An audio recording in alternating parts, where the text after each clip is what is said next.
Aerial photography over the city. Traffic is taut. The crowd is bustling. A boy walks through the crowd. On the other side of the crowd, a girl appears. The two gradually walk closer. The two brushed past each other, and in that instant, there was a spark of attraction. In the evening, the boy chatted on the computer.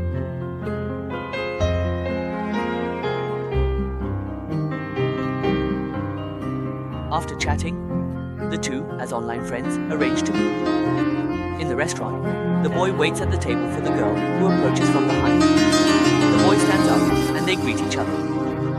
They sit down, and the initial meeting feels a bit awkward, with the girl remaining silent. Isn't this the girl he encountered on the road? The boy feels secretly keen. They chat and gradually become more familiar with each other.